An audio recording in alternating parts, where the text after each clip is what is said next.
Bang! What is popping, my guys? We are back for another Parlay Madness live stream. This time we're going to be speaking about UFC Mexico, which is headlined by Brandon Royval and Brandon Moreno, the two Brandons. They're going at it for the second time, and it's co-headlined by another two Mexican fighters. I think, is Royval Mexican? I don't think he's Mexican. Brandon Moreno is, though. But these two definitely are. Yair Rodriguez and Brian Ortega. That's going to be a banger. Another rematch. So as you know, this stream, we're going to give you the best parlays from the entire card. We are coming fresh off the UFC 298 card last week, where we cashed many parlays. We cashed a hell of a lot of money last week. We hit two parlays, I believe. One parlay, which was the odds of plus 674. So almost 7-1. And then we hit a 30-1 parlay. So again, that sets us up for those two wins, set us up for losing the next 35 parlays, and we're still in profit. But you know we ain't going to lose the next 35 parlays. So since I created this live stream, since I created this show, it's been one of the most successful shows, one of the most successful runs I've ever had in sports betting. And it's definitely down to this show as well. And I know a lot of people have cashed a lot of money. So shout out to you if you've cashed from this live stream. Sorry, I'm a little bit late today, boys. I had many errands to do before I come. As always, the private membership group that I have on my website, lucrativemmabetting.com, always takes precedence over any content I make, including the YouTube live stream. So I was just locking in a few final bets for all of my guys. I've sent them out now. I was just writing up some Elite Zone content, some potential plus EV bets that we haven't bet, yada. And then I had to run outside in the real world and do something. But I'm back now, so sorry I'm a little bit late, but you know I'm going to come with the heat just to say what's up. And last week I had my man, Jewish Veteran, right? JB, double JB. And, you know, I had to bring him back for this stream. How could I not? We've gone live 3 times, I believe, me and him on this stream. And 2 of those times, we completely decimated the card and cashed a lot of money. So I ain't going to hold you. Without further ado, I'm going to bring in my man, JB. What's going on, bro? Let's go, man. The locks. That's it right here. This is the locks, boys. If you know what we're talking about, you know what we're talking about. But you might not know what we're talking about, but it doesn't matter because we're still going to cash that money. So my internet should be working now, boys. I want you to let me know if my internet's not working, because my internet's been fucked up for the last 2 months. But I think now my internet's working. So hopefully I'm not stuttering and muttering. Hopefully I'm sorted it out. So please let me know, boys, because that's been pissing me off for the last 2 months. But I should be all good now. So what's going on with you, JB? Anyway, man, how's your week been? How's your capping going? Everything been going good? People are shouting out your Blue Jays hat. Tell us a little bit about the life of JB before we get into this shit. Life at JB is going good, man, and especially after last week. And if you also remember, this is the same hat I was wearing when we cashed on UFC 297 in Toronto. All right. Well, there you go, man. So we're going to try and do the same again, man. When we cashed on 297, was that a bigger cash than last week? Or was it less? I can't remember. I'm pretty sure it was your biggest cash ever. Yeah. I know that card was. Oh, okay. But I don't know if our parlay stream was. I can't remember. Yeah, I don't know, man. Don't matter. We're going to cash this weekend anyway. We got my man rolling up one right now, about to smoke one. You know, you need that. You need the brain power from the joint. Mike Oxlong in here, Chrisology, Leon. Who else we got? Let's make some cash. Raj, Lavelle. We got yourself in the house. Double, he's everywhere. MMA JB, ready to make some motherfucking money. Bang. Yeah, man. We got a lot of people in here. Shout out to everyone. I'm going to get to the chat, as you know. My man Fubu's saying seems better today. Okay, sweet, man. So, yeah, man, I'm going to get back to the chat as we go along. But let's get straight into this card, man, because, you know, it's pretty late for most people around the world. And even though it's late for most people around the world, JB, we still got 109 live viewers. So shout out to you guys, man, because that's a lot of people to be up right now. What time is it where you are, my guy? So right now it's 11:52. So a little late, but not too bad. All right, not too bad, man. All right, we're going to get into the card, boys. I'm going to bring up my screen for you right now. Just give me a sec.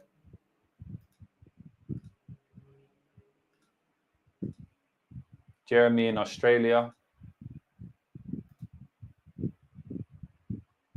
Window. Let me bring up this window. What we got going on? I want to give a quick shout out to everybody who cashed on the plus 3,005 last week. Yes. So a few people repost that one. So just wanted to shout them out. If you cashed on the plus 3,005, then please let me know. Let us know in the chat, because that cash was insanity, boys. I can't lie. All right. First fight of the night. No, but you know, first I got to do something. I'm not going to lie. Yeah, so boys, if you cashed on that 305, please let me know.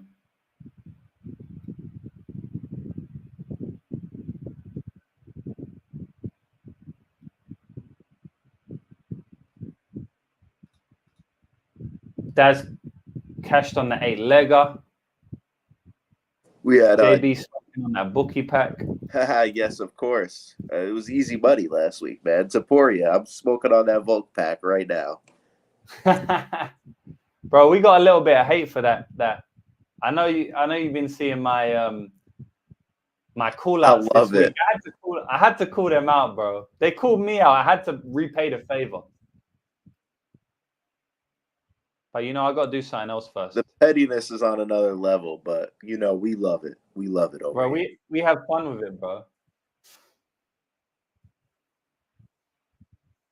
Don't shut me down, YouTube. Can you hear that? Is it some music? I'm having trouble. Oh, it's a Childish Gambino. Oh, man. I need to sort this out so everyone can hear it. I might not play with YouTube. They might copyright it. Maybe. Maybe not. I think you got yourself muted, brother. Anyway, boys, we get straight into it now, man. You know, we had to have fun at the start of the podcast, but now we get into the real stuff. So, bro, I think like the parlays seem to take quite a while. And as you know, boys, we're only on the 6th show. So we're still ironing out some kinks and some stuff that we ain't really got fully right yet. This is only show number 6. So what I think we should do, bro, is do like fast breakdowns. And the reason I say that is because we kind of do anyway, but the reason I say that is because the parlays take a long time to construct. And we kind of go over the fights again, like what I've seen when I rewatch the streams or rewatch parts of it. So I think we just do kind of like quick breakdowns, quick, 2-3 minute breakdowns. And then at the end, we can kind of spend a bit more time going over it. So I'll go first for this one, Muhammad Naimov versus Eric Silva. I just want to say straight up off the bat that this is a crazy line, right? Like, I do think this line is extremely wide. At the moment, we got Muhammad Naimov coming back as a huge favorite. According to Tapology, I mean, they're telling you right now the dude is a huge favorite. I can't see someone like Muhammad Naimov being 600, right? I know he's looked decent in his fight against Wood, even though he, kind of almost got knocked out in that fight, was almost getting finished at the end of the fight, and then cheated like 8 times throughout the fight. He still looked decent. He still grappled him. He still showed a lot of strength in that fight, right? Jamie Mullarkey fight, he didn't look great, and then he got a knockout, right? But outside of that, Colin Anglin fight, he didn't look good in that fight, bro. He was getting taken down all over the place. He did not look good against Colin Anglin, and some of his regional scene fights, he did not look good in those fights. So just based on that alone, I don't see how you can make Eric Silva a massive underdog. The guy is obviously still dangerous at the start of the fight. He might go out there and get a finish in round 1 here. He might beat the minus 600 in round 1. So look, straight off the bat, I'm saying that Eric Silva is easily the money line side. I am picking Naimov to win, but what do you think about this one? Yeah, I mean, it's pretty obvious that he's the money line side at this point, just because of the massive number. Just don't trust the cardio. Maybe you go Naimov in round 2-3, because I think that's where his win condition lies. But I feel like they're just kind of pricing you out on this fight and forcing you to take the underdog side if you're going to look at it from a money line standpoint. Problem I have with Eric Silva is he just doesn't have, he's old.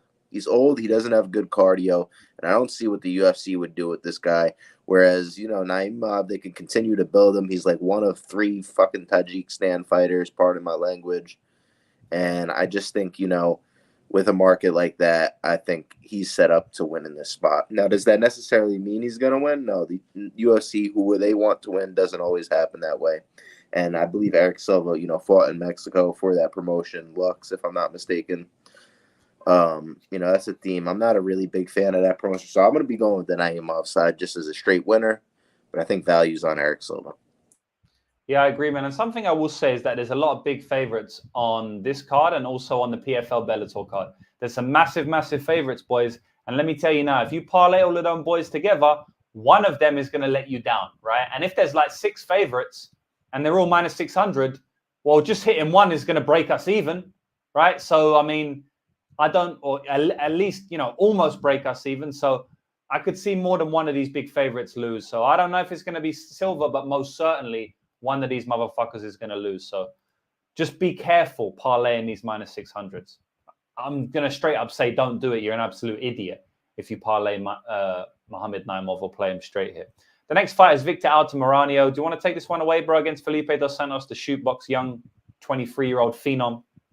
Sure. I really don't like what I've seen from Altamirano in the UFC. He went life and death with Vinicius Salvador.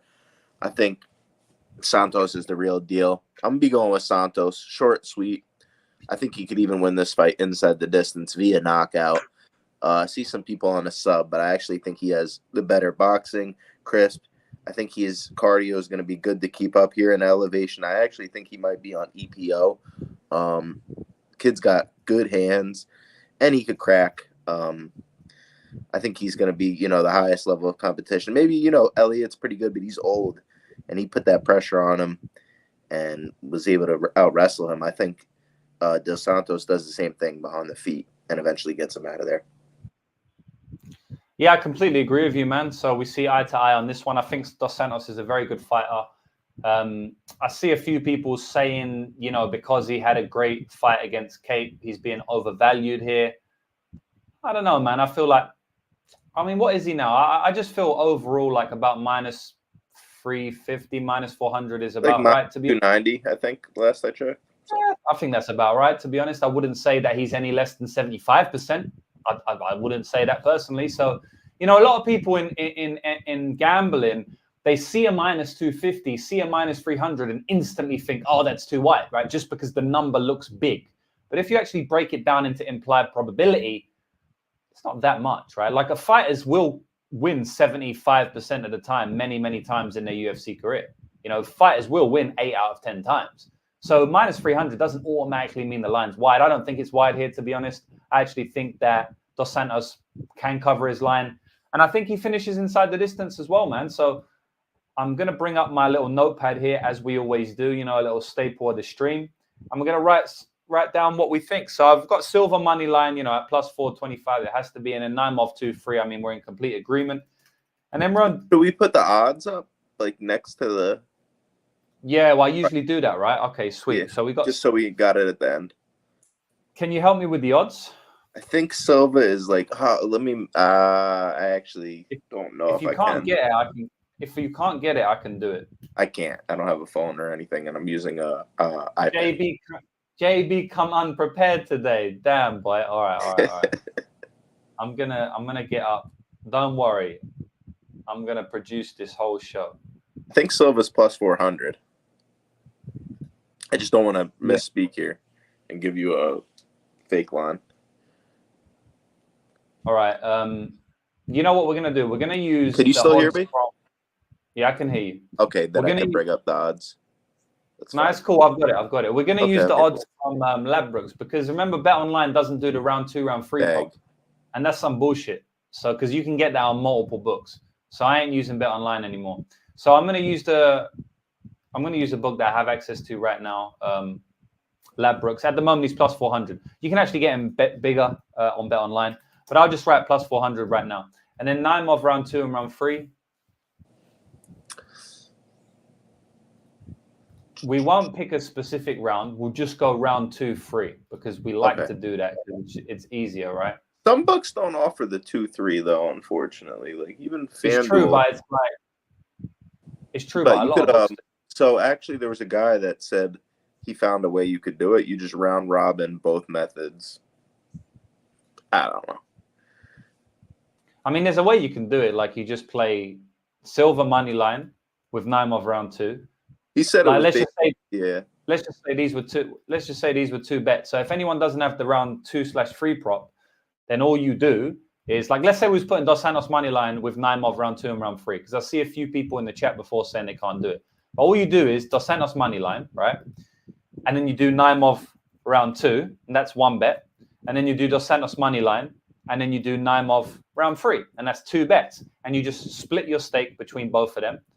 And that's it. You can even get freaky. And obviously, because the Naimov round 3 is going to be a higher price, you can even put a little bit less on that if you want. But, just split your stake between 2, and you've got the exact same bet as us. If you was going to put $10 on it, now you just put $5 on each. So it's very easy, boys. But for the sake of the stream, I ain't writing 20 different parlays. I'm just going to use round 2 and round 3. So we've got plus 290 on round 2 and round 3 for Naimov. It's not great, but I'm not going to say there's no value, or I don't mind it. So I'll write it down. Wait, what is that? Oh, that's for the other fight, though. You put it in there. Okay, my fault. Yeah, my bad. So what do we like for this one? Inside the distance? I like the ITD, bro. It's 235.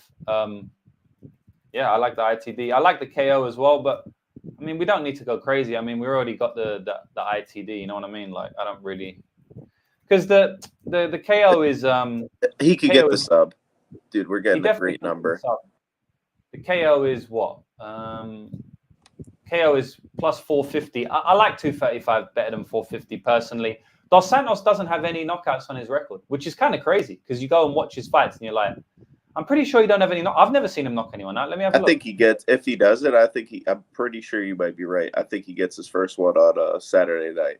And, yeah, so do I. Like, I'm predicting the knockout, but like he hasn't got any, which is kind of crazy. Call me crazy, but he doesn't. Yeah. But he doesn't. Can't be official if the first 2. You don't have any. Yeah, but I am. He's got one in these 2. Potentially these 2. But yeah, man, I actually think that he gets a knockout on Saturday, so we'll see. But yeah, plus 235 ITD and money line. That's all we really need. So what's the money line? Minus 290 last I checked, but could be wrong.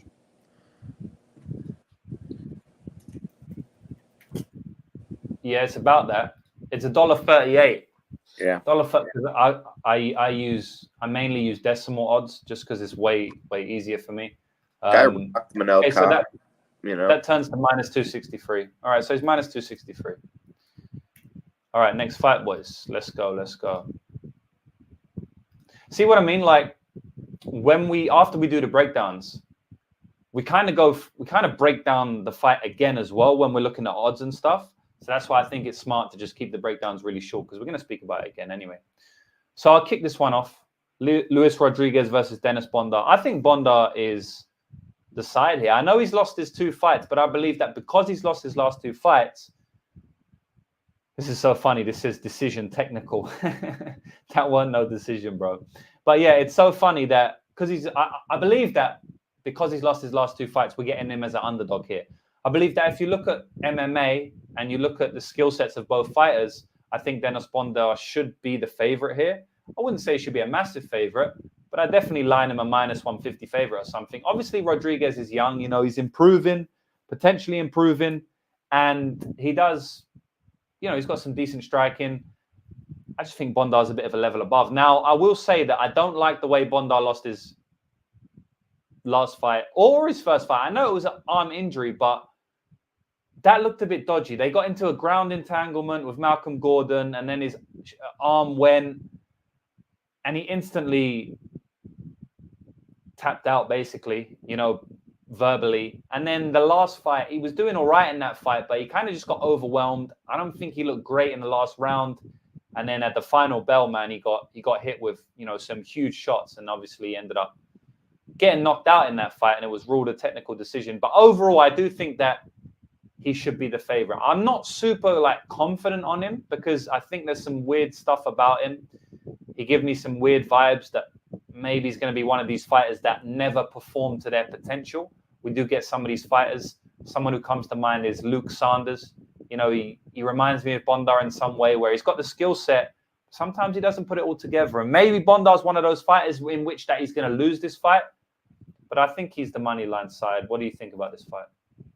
Yeah, we agree on this one. 4-inch reach advantage as well.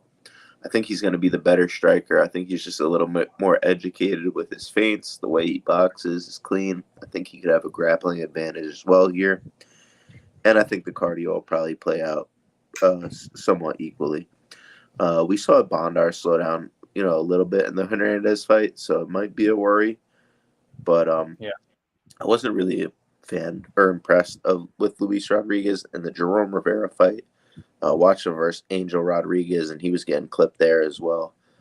I think Bondar could win 2 of the 3 rounds here. I think people are going to be looking to play Luis Rodriguez, Mexican guy, pretty good value on his line. I'm with you on this one. Yeah, I mean, Fubu's saying here that he was the favorite, and I believe he was been bet up to the dog. So I didn't actually know that personally. I think he opened minus 170. Don't quote me on it, but I'll look into it. Yeah, okay. And you never know whether these odds are true odds. Like he opened minus 170, but within 5 minutes he's an underdog. And then, I mean, can you really say he's like was a favorite at any point? I mean, the market didn't agree with it, but yeah, the bookies did open him as that. But yeah, man, we like Dennis Bondar there. I'm gonna get the odds up, and we'll see what line he is.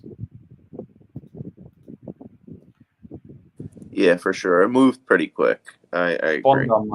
Bondar money line at plus 100. They say bet online's a sharp book, right? And if they open him minus 170, market ain't always right, We'll see how it plays out, bro. Like, I don't really care about KO points or submission. For me, I think points, but that's plus 200. I just like the plus 100. I don't know if you have any thoughts on anything specifically. I don't even know what the lines are, and I could care less. Sub maybe, but it would probably be better. It would probably be the square low. Probably be a sub. Yeah, it's plus 550. I don't like it, to be honest, bro. Like, he will get his grappling going. We've seen him basically every fight. He shoots a takedown. I haven't really seen too much amazing grappling control from him. I haven't really seen him set up. Yeah. I like the money line. We don't always have to force something if we don't see value. So next fight on the card is going to be Claudio Puelles versus Fares Ziam. I'll let you go with this one, bro.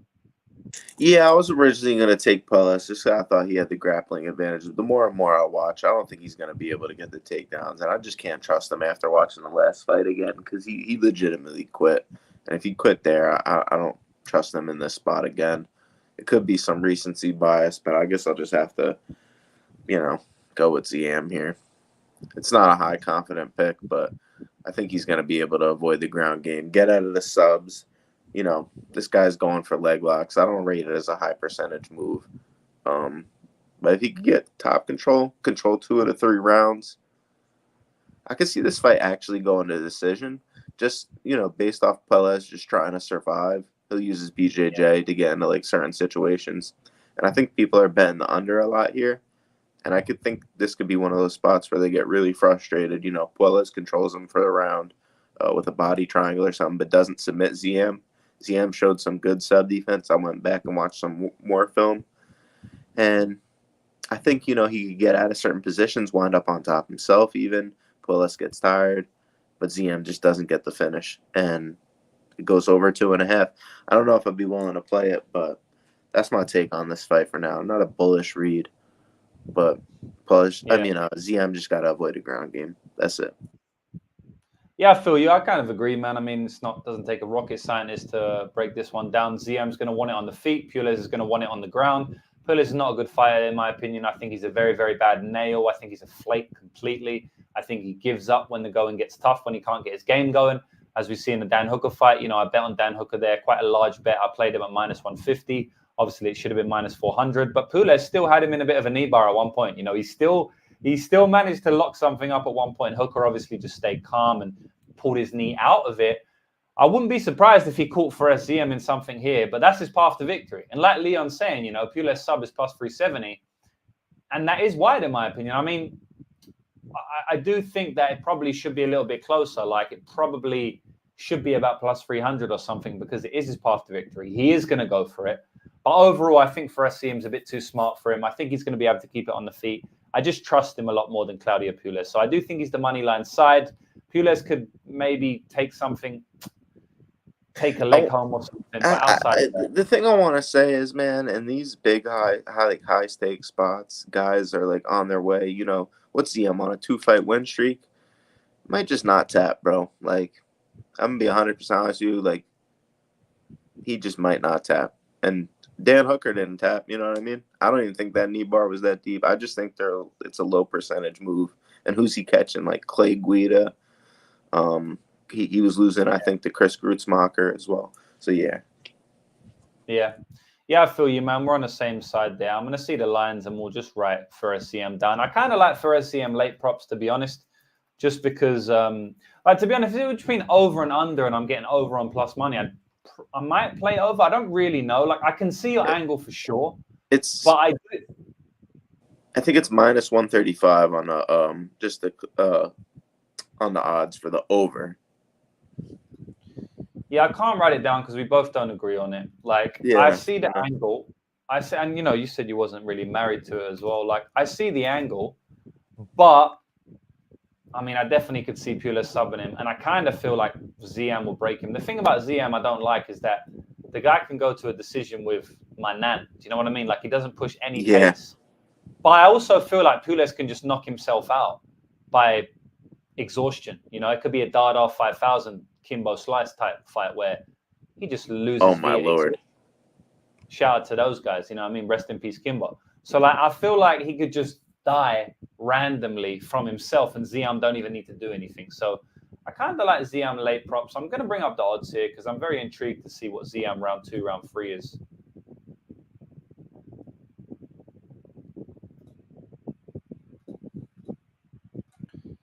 So we got Faresium 2 free plus 425. I'm going to throw it in as like a little long shot there.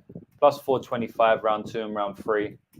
There's a couple of decent round 2 and round 3 bets this weekend, in my opinion. So I don't like to go against myself. If I was going to go against myself, I would be playing I'd be playing Pulis sub here. So I'm just going to leave it for that regard.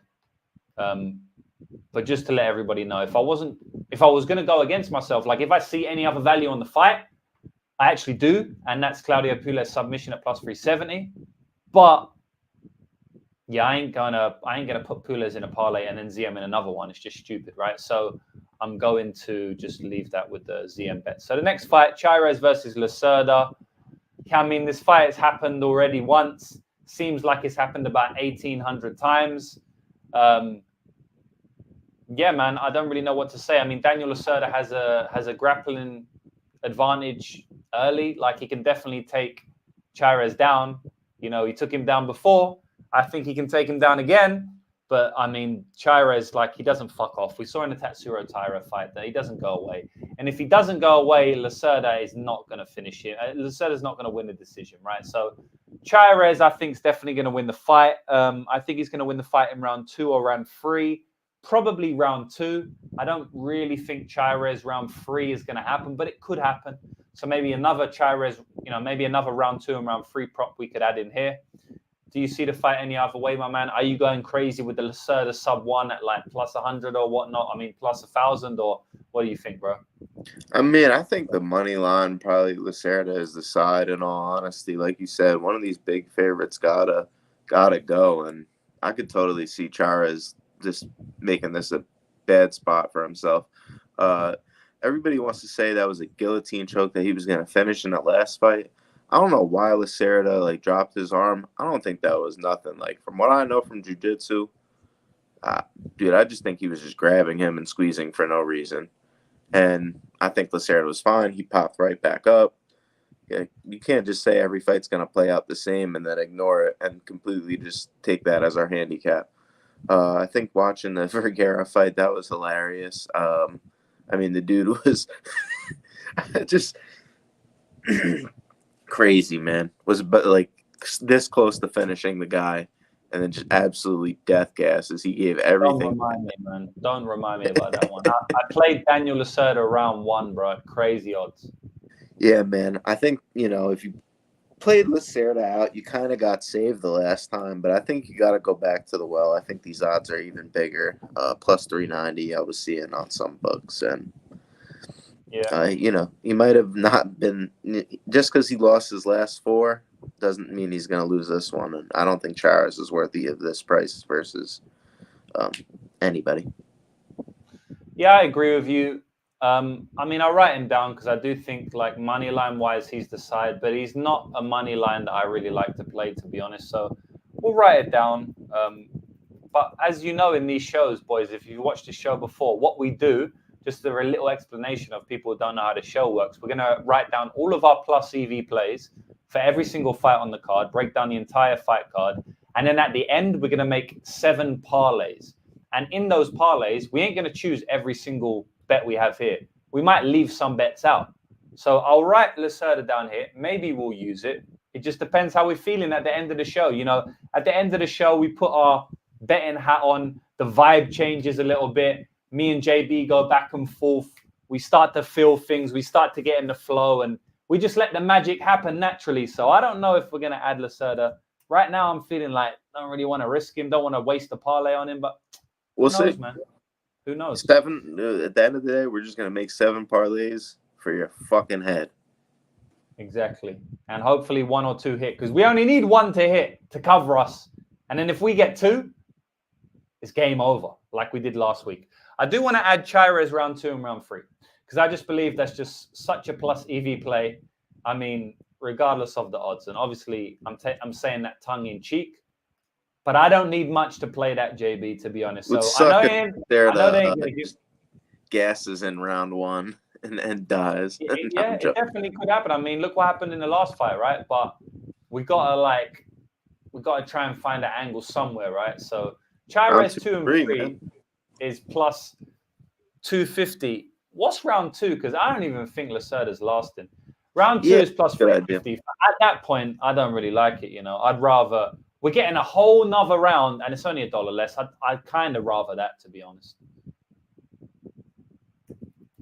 Chairez round 2, 3 at plus 250. Again, the bookies are smart this week, but it doesn't mean there's no value. So we'll leave that there. People see round props at plus 250, and they'll be like, there's no value. But guess what happened last week, boys? One of the parlays we cashed had what in it? A round prop at what price? Plus 260. Ming Yang Zhang, round 1 KO, plus 260. I said that was a good bet. I bet it myself. I gave it out to all of you. And it helped us cash. And was there value in plus 260 round 1 KO Zhang? Most certainly. That shit's plus 100, which is what I said on the show. I said that should be plus 150, right? But probably it should have been plus 100, right? I reckon, yeah. 50% of the time, the guy gets knocked out in round 1. My opinion. Come at me if I'm wrong. So we got 193 live viewers right now. So shout out, man. This stream is popping. Every single week it gets popping. So shout out to everyone who bees here quickly. And we'll move along, man. Next fight on the card, we got Jesus Aguilar versus Mateus Mendonca. I got a bit of a take on this one, so I'm going to let you take this one away first, bro. I'll finish. I'm going to hand it right back to you. I got to use the restroom, my brother. All right. Well, you already know. You're going to get into my take now. My take on this one is Jesus Aguilar is most certainly shouldn't be an underdog here. I don't think he should be an underdog. Yes, okay. He got submitted by Tatsuro Taira, but I mean, who doesn't get submitted by Tatsuro Taira? You know what I mean? He came back in the next fight against Shannon Ross and he knocked him out. But who doesn't knock out Shannon Ross in round 1? So basically, the guy's never fought in the UFC. We don't really know much about him. We have to go back to his regional tape, right? And his regional tape looks decent. He's gone to a decision a couple of times. He does like his submissions. He mainly gets the submissions. But he has gone to a decision a couple of times. So I've seen him go to a decision. I know that his cardio is good. I don't know the same about Mateus Mendonca. I most certainly don't know the same about him. Now, I will say that I think Mendonca has a good chance to finish this one early. I think Mendonca hits really hard. I also think he's extremely athletic. And so he could land some sort of power guillotine or something. And he could do a flying knee KO, spinning wheel kick, something like that. He will throw a lot of spins, this dude, right? He's a bit of a crazy dude. But at the end of the day, man, he lost against Basharat, 29, 28, 30, 27, whatever it was. Against Nate Maness, he got ground and pounded, which was a very bad look, guys. He went for this weird leg lock. and he just got pounded out badly. So I think Aguilar's the side in this one. I think he gets a finish late. I don't trust Mendoza to be there late, but Aguilar will push the pace, man. We've seen it time and time again. This Mexican dude will push the pace. So I think he's going to do it in this fight. And if he doesn't get finished in round 1, then I think he's going to be live in round 2 and round 3. So this is another round 2 or round 3 play, my man JB. So I'm going to hand it back to you now. I've got my breakdown. Do you agree with me on the Jesus side, or you thinking a Brazilian? We gotta play Mendoza round 1 sub, or you could KO him because he's gonna go balls to the wall. That's his chance in the fight. I think Aguilar could finish him in round 1 as well. Here again, but I do agree with you where the value is.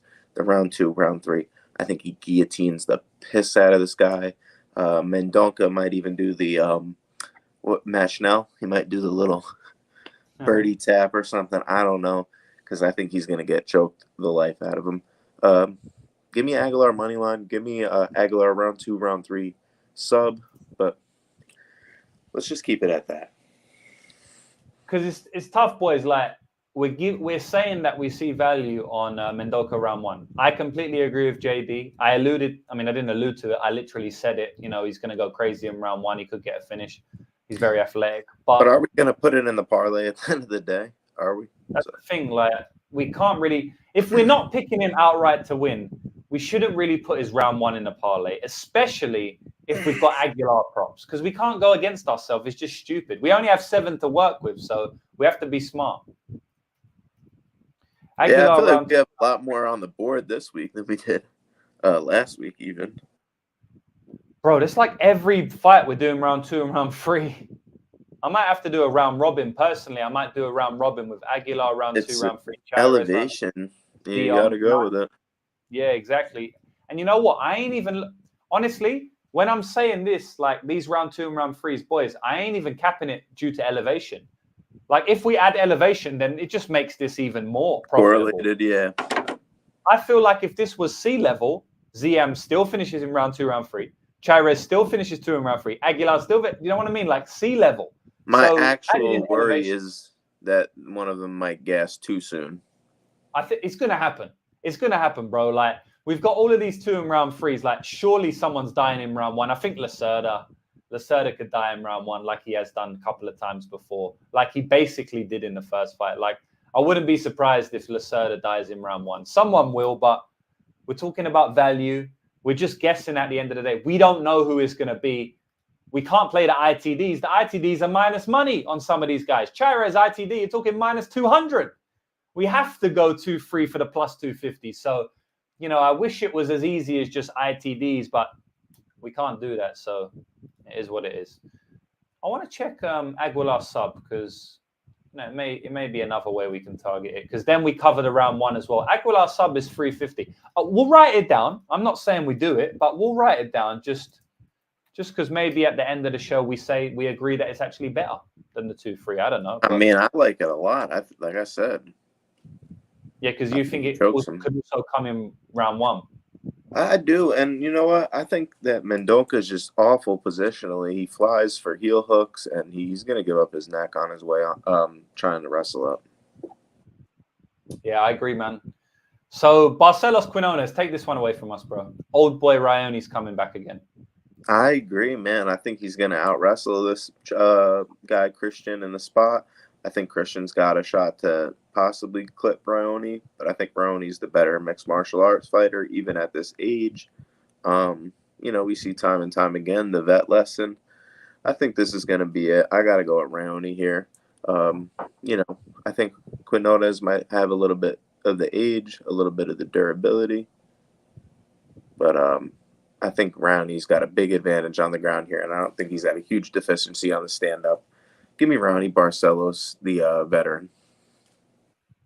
Yeah, so I like Quinones. I'm actually on the other side here. I think that Barcelos is getting older. I think that the durability is dropping. We're seeing a good amount of his fights. He's getting rocked. He's getting wobbled. The Victor Henry one always stands out to me because Victor Henry doesn't hit hard at all. And Barcelos was just getting, you know, pieced up all over the place there. It was actually a very, very bad look. Subsequently got knocked out by another power puncher in Umar Nurmagomedov. which again isn't a great look. And he didn't have the worst fight against Kyler Phillips.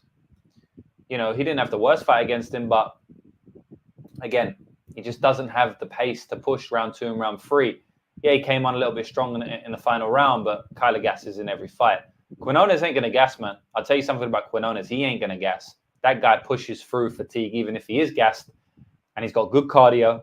He's got a decent chin. I know he was rocked, wobbled badly against Kung Ho Kang in his last fight before he got choked out shortly after. But, he actually hurt Kang initially.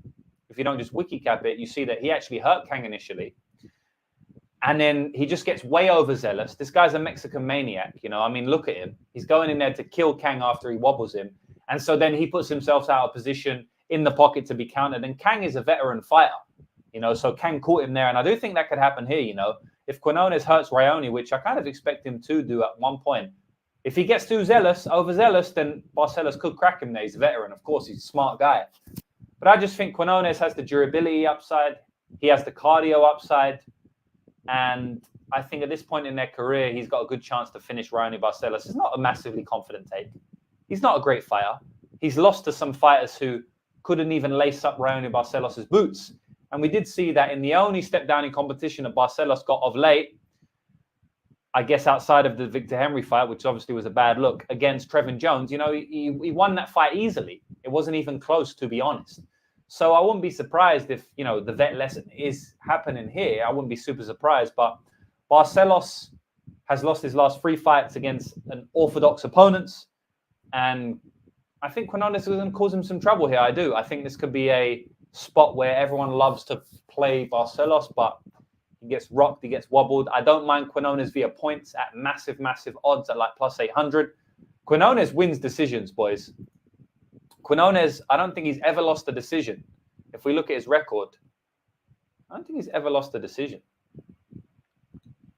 Yeah, he's never lost a decision, and he's won 1, 2, 3, 4, 5 of them. So he's 5-0 in decisions, and his decision line is plus 800. When Barcelos has shown, even though he's not potentially so durable anymore, he's shown a good recoverability. Like Victor Henry couldn't finish him. Kyler Phillips couldn't finish him. He's only been finished once recently, and that was against Umar Nurmagomedov in a very weird strike, like a flying knee hook overhand type strike. It was pretty random. So I could definitely see Quinones rocking him and winning the decision. So those are my plays there. I like plus 140 on Quinones. I like that. So let me ask you now, do you like Barcelos at minus 190? Or are you just saying that you think he wins? Like, do you like that as a bet? I actually like Quinones as a bet. This is my least confident take on the card, so. Yes. All right, so for that reason, I'm going to have to put Quinones down because that's definitely not my least confident take. I actually like him overall. I'm going to add the points as well because, I don't know how you feel about that points look, but I think it's kind of crazy. What's the number? Go plus for it. I'll trust you on this one. Plus 800. Plus 800 points. I mean, bro, 8-1 on the guy that's 5-0 in decisions on a guy that's lost his last. I think he's lost quite a few decisions recently. He lost to Timur Valiev. He lost to Kyler Phillips.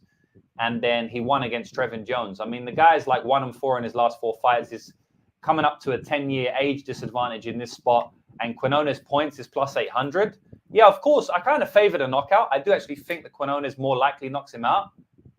But his knockout is plus 275 and his points is plus 800.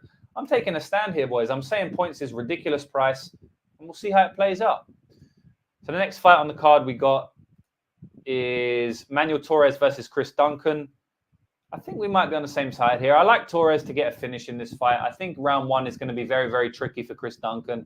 I know a lot of people are playing Chris Duncan. To be honest, at this point in time, I think Chris Duncan is kind of moving to the.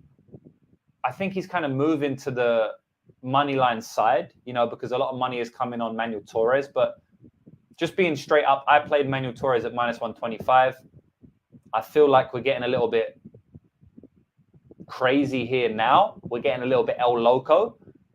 But I wouldn't say that Duncan is outright the side. I would say that it's fairly accurate in my opinion. So I like Torres. I like Torres to win in round 1. I like Torres to win via knockout. I even don't mind a submission. So that's it, bro. What have you got to say? I like Torres in round 1, but I put 500 and something bucks on Duncan a few hours ago. I think he's the money line side now, just like you said. The later this fight goes, I think we're gonna have to play his 2-3 props here again. Like, I think we gotta go. It might be the 2-3 card. For your sake, maybe you hope it's not.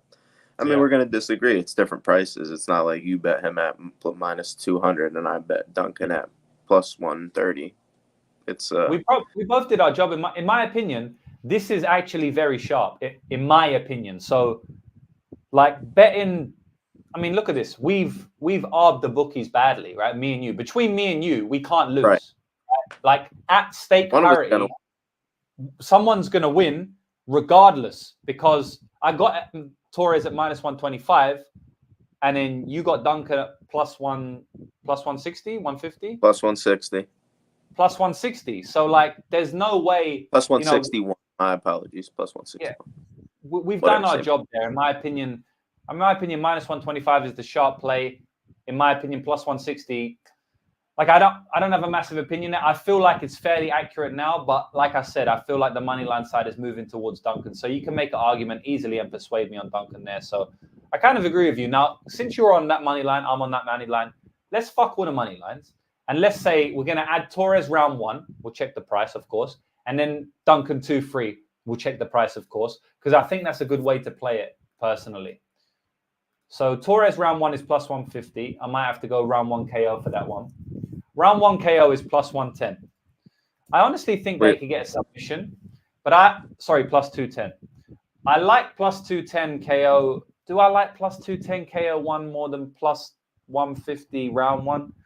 I think he could catch that neck for 60 points. I mean, I played Manuel Torres submission round 1. I'm just going to put it out there right now. I played it at 1050. I mean, I tipped it at 1050. I actually got 1400. Oh shit! I got it at plus 1400. That's dope. Clean. So I got plus 1100. It's a long shot, you know. I think he could grab the neck of Duncan. Duncan's gonna look to wrestle the second he gets rocked. I think it's likely he gets rocked here. I'm just not sure he gets finished. Yeah, if we go back and look at that Slava Borshev fight, as soon as he got rocked, he shot him for a takedown. Not once, boys, but twice. So I think that could easily happen again. And the guy gets rocked in every fight. So why would he not get rocked here by someone who has literally made out a career of rocking people? So, we'll see how it goes. But I'm going to add the Duncan 2-3 because I feel like it's a decent look.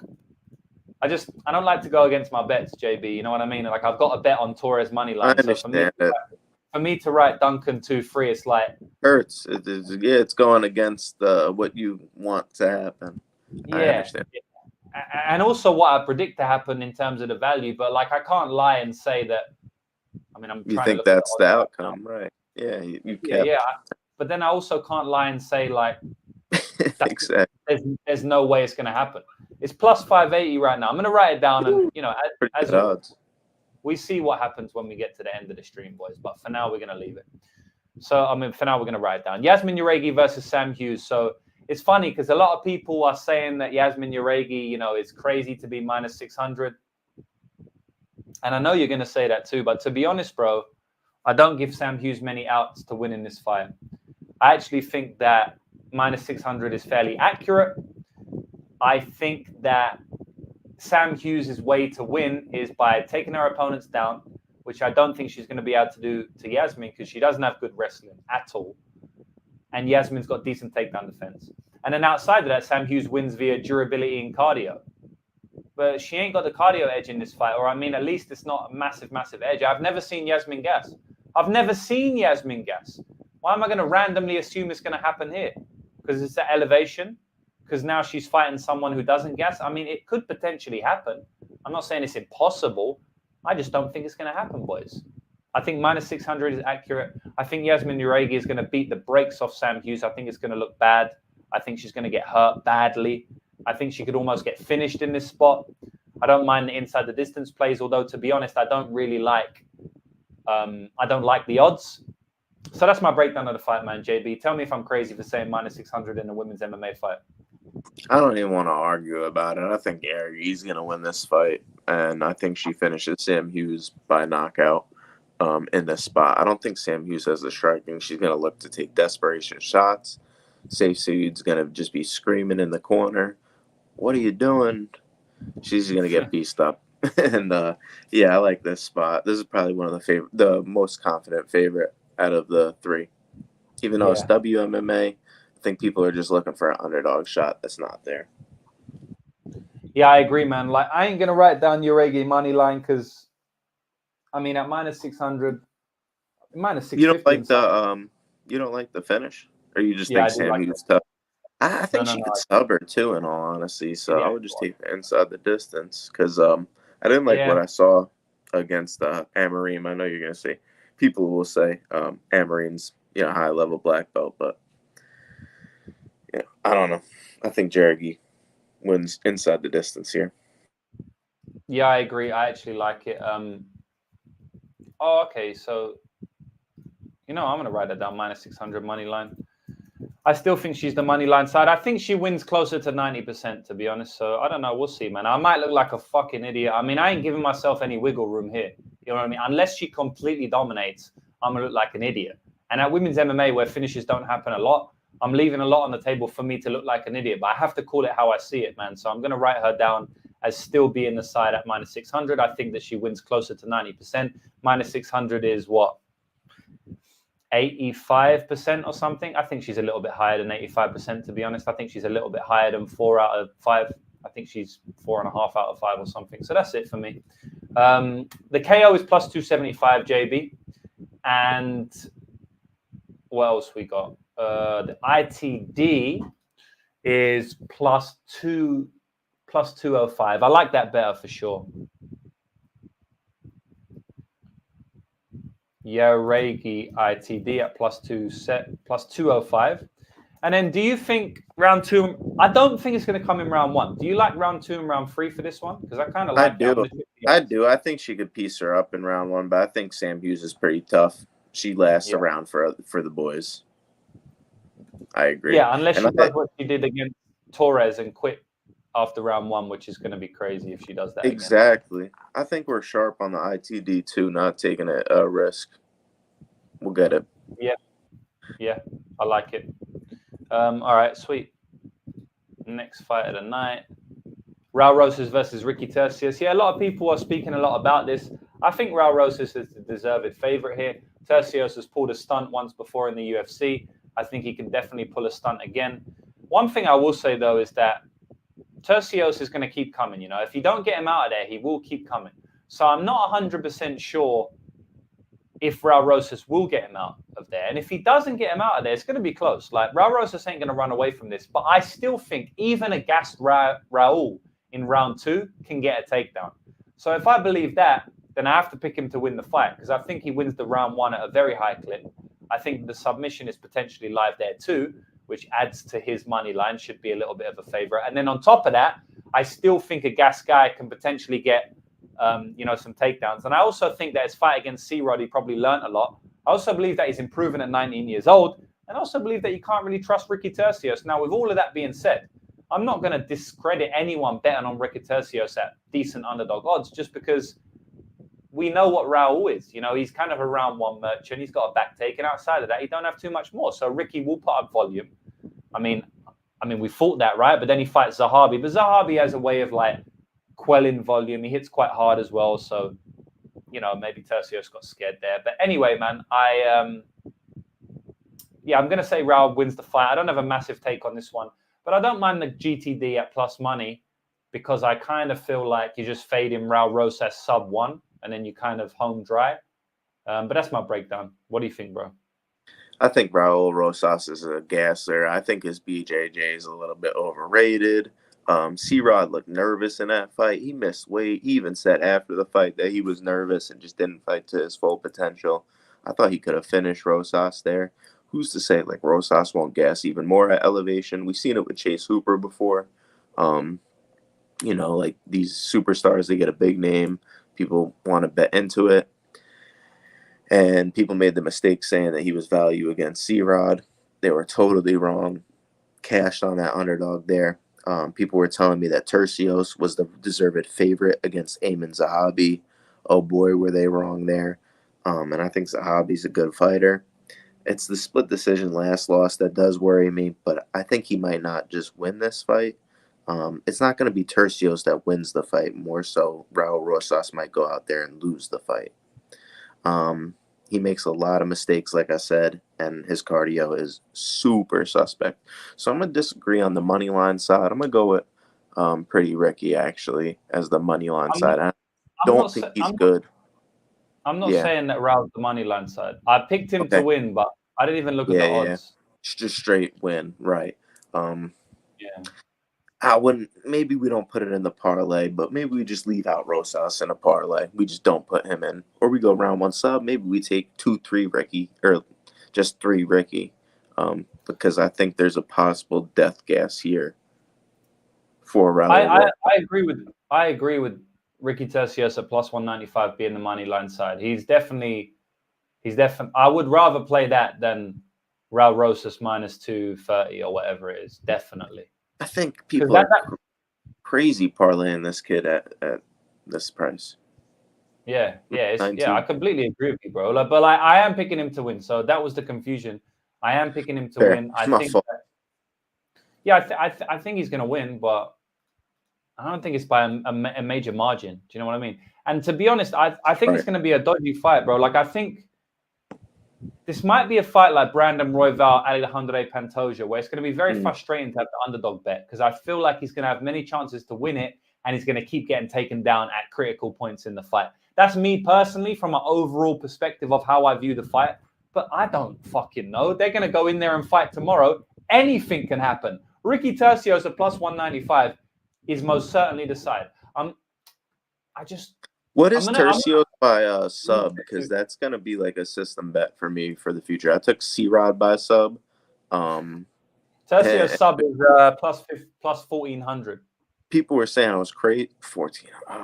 And he trains a lot of jiu-jitsu. I played C-Rod by sub as well, bro. I played C-Rod sub and C-Rod money line, and fuck, I was pissed off because I felt if C-Rod was a bit more aggressive, I felt like he could have got the finish, but he's just so calm and collected. He just didn't even care about the finish. It was weird. It was definitely weird. Tercios submission. I can't do it, bro. Like, not in a parlay. Not in a parlay. That's a bet alone. That's a prop bet. Like, that's 1,400 is a parlay alone. Sometimes we're only giving out 6 to 1s. So that's a 14 to 1 alone. So we don't need to add it to the parlay. But that's a bet for you that that JB is on anyway. I'm gonna look at the 2-3 prop because you mentioned that as well. So I'll just tell you the price and you can tell me what you think.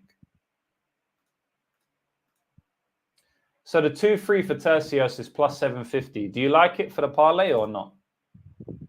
Absolutely, and I think Raul Rosas round 1 sub could even be a player just round 1 in general if we're looking at that. But that means you got to be confident that he finishes him in round 1, and if he doesn't, then I think this fight gets greasy. Yeah, and we can't really go against ourselves, man. I mean, we're saying Tercios probably the side, so I don't think he's going to win, but I don't want to then add Raul, you know what I mean? So we ain't going to go against ourselves. So we'll just stick with the Tercios props. I like the GTD at plus 100, though. That's one of my ones. So you're kind of more leaning to the 2-3 and the money line, and I'm more leaning to the GTD. So we'll see how that plays out as we go along. Or you know what I might do? I might do the over 2.5.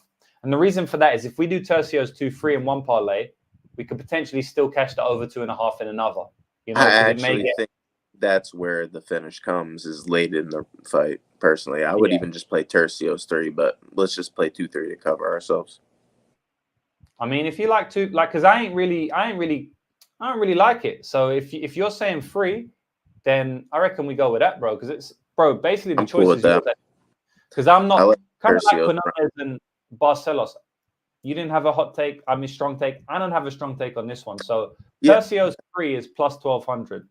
Yeah, so I think it's just like he meme finishes him in round 3. That's how it happens. Yeah. Neil Magny, Mike Malott type finish. I took the words out of my mouth. Bro, I can see it. I can definitely see it. So over 2.5 rounds, not plus 100. They don't have the overs on this Ladbrokes, so I'm going to check right now on fightodds.io what the overs are. Well, the over 2.5 at minus 155, so it's been bet down quite a lot now. I'm going to write it down anyway, just because it's something that I input to the fight. But I don't love the price too much. It was like minus 125 earlier in the week. But anyway, we can move on. Daniel Zellhuber versus Francisco Prado. Can you take this one away for us, bro?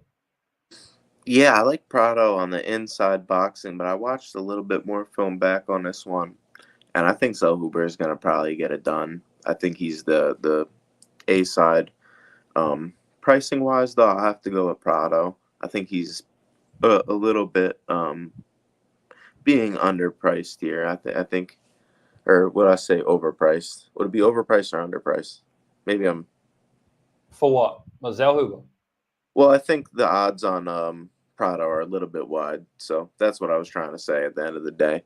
And yeah, I don't have a big technical breakdown on this one, but I think Prado gets pieced up at range. I didn't like the fight with Malarkey. Malarkey was kind of just doing whatever he wanted to him. Had crisp boxing. I think Zellhuber's a little bit more athletic, has a little bit more danger striking. I'm going to go with Zellhuber here in this spot. Don't know how I'm going to play it, though. Yeah, it's weird because like outside of the Malarkey fight, I kind of like Prado, man. Like I like him. You know, I remember I was considering a potential bet on him based on his regional scene tape when he fought Malarkey. Malarkey was a bad performance, man. Like I didn't like that performance, to be honest, bro. Like Malarkey, like you said, just controlled the fight. He just kind of did what he wanted with him, and it wasn't a great look. You know, Malarkey wrestled once and then never really wrestled again, even though he had easy success when he did wrestle, and he kind of just jabbed his face off. Now, I know the guy's young. Both of these guys are young. It's a very good matchup, really. I know he's only 21 years old. When he fought Malarkey, you're talking like 20 years old, right? So he's a very young kid. I mean, not too far off when he was 19. So 20 years old is not that old, of course. It was his UFC debut. So I am actually willing to give him a pass for that. But I don't really see why Daniel Zellhuber can't do some of the same things that Malarkey did. Not necessarily in the takedowns, but a little bit more so in the striking. I think he can use his jab here. I think that he's the type of fighter who's quite smart. He does get buzzed a lot, right? But if you look down here, he's got a big height advantage and a massive reach advantage. Humongous, not a big height advantage, but a massive reach advantage. So I wouldn't be surprised if the jab is working just like the Malarkey fight. And like Sammy's saying as well, he was short notice for Malarkey. Can you blame him? So that's another thing, right? So he's young. It was his debut and it was short notice. So like I said, I do actually forgive him for that, mainly because it was his UFC debut. But I also believe that Zellhuber can do some of the same things that Malarkey was doing. And on top of that, I think Zellhuber has pretty good recoverability if Francisco Prado is able to get on the inside and crack him. And on top of that, I do think that Zellhuber may be able to get a submission in this fight. We saw in his last fight, he got the submission there. And I kind of feel like he's going to be able to work some jiu-jitsu magic if he gets there. Maybe some type of front choke, maybe some type of guillotine transition to a DAS or something. I think Prado is kind of a bit reckless. And I think he's going to come into range and he can be grappled. We've seen it before, not only against Malarkey, but if you go back and watch his regional scene fights, he's getting grappled there as well. And yes, he's getting back up to his feet and breaking his opponents, but he is also getting grappled. So I wouldn't be massively surprised to see Daniel Zellhuber grapple him a little bit here. Now, I know he's not the guy who's going to shoot multiple takedowns, but, you know, we've seen a lot of his fights do get into the grappling, get into the clinch. And I wouldn't be surprised if that happens here. So I'm going to pick Zellhuber overall to win the fight. I think he's the better fighter. I think he's the cleaner, the technical striker. I think he's a little bit more experienced in the game. I think he's a little bit older, reach advantage. I wouldn't be massively surprised to see Prado get some type of knockout or something. But, yeah, man, I like Zellhuber overall. I don't really know if I want to write anything down here, to be honest, man. Like, I'll write Daniel Zellhuber. Oh, for the money line, my fault. Yeah, so the money line right now is like minus 270. I mean, What are we getting for the sub? Because I actually like that. I took a bunch of sub props last time on UFC Mexico. I cashed on Lupi. I cashed on Zell Huber was another one. He was like plus 550. So I think we're Yeah, getting plus 550 or better here in this spot. I I agree. think we got to take it. Zell Huber submission 575. Like based Oh, on these, perfect. based on these guys' fights, what type of submission do you think it will be? Like, do you think Zell Huber will initiate it or catch him coming in? Or I'm Catch him interested to coming. see. I know you're a jiu-jitsu guy. I would think Catch he him. catches him coming in on a front choke, just like he caught Giagos. Probably later in the fight. I would say 2, 3, but it could happen in one as well. So I'll just stick with the sub. Yeah, I like the Probably sub here. I a bit of don't a really guesser think too. You don't you would say? Prado. Yeah, he's got a bit of a sus gas tank. I don't know, man. I feel like he's definitely not. I don't know, man. He keeps coming. He keeps coming from what I've seen. You know, on the regional scene, he keeps coming. And in the Malarkey fight, he slowed down a bit, but like he was short notice, and that was his UFC debut. So I give him a break for that. I wouldn't say he's got bad cardio, but he does hit very hard. He throws a lot into his strikes. He is a little bit wild. He will throw spinning kicks, spinning elbows, spinning punches.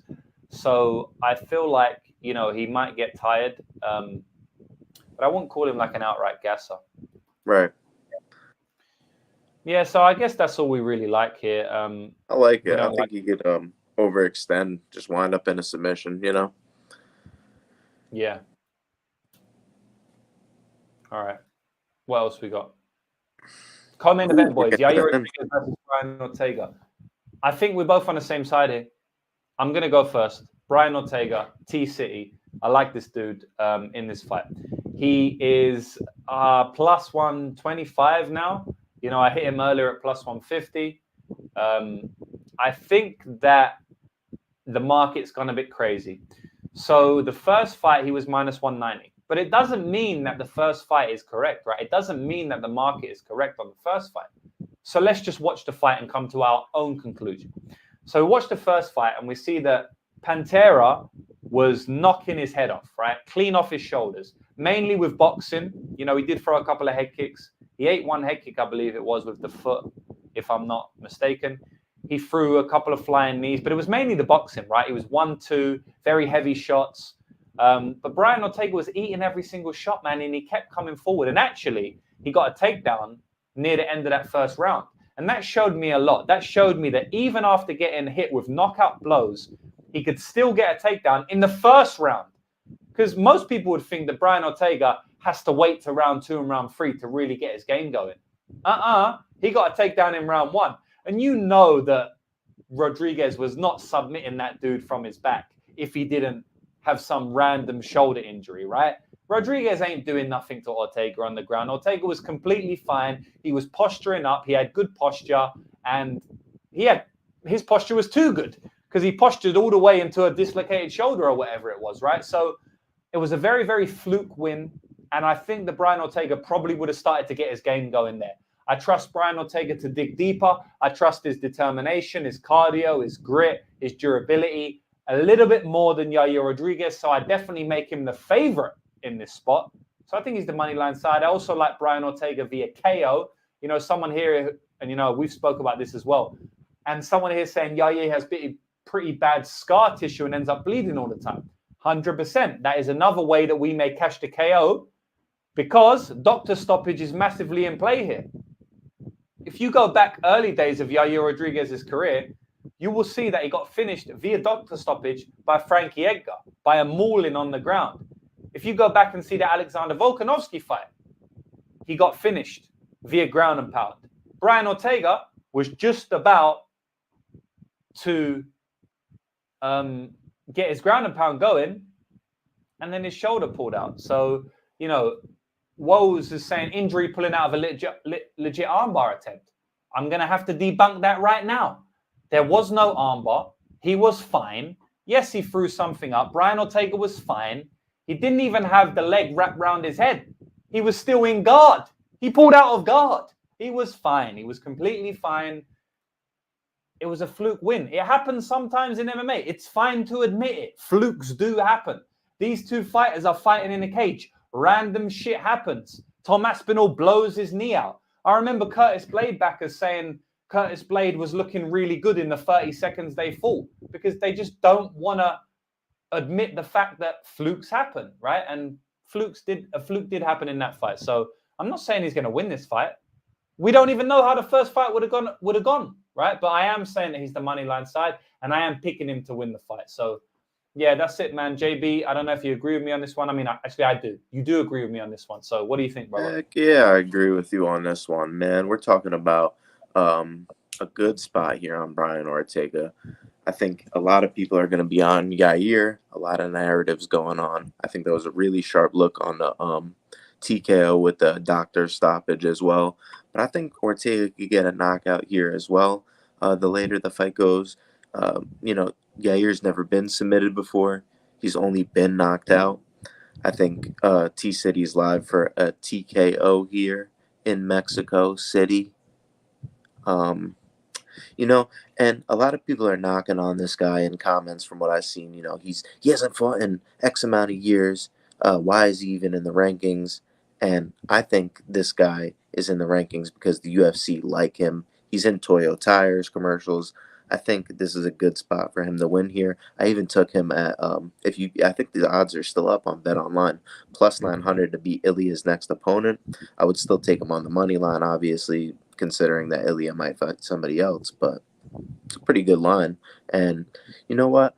I think a lot of people are on Ortega. Somebody just said in the comments a lot. Not a lot of people are on Ortega. Look at the Tapology votes. Just look at the money. Percentages of bets are on Yair.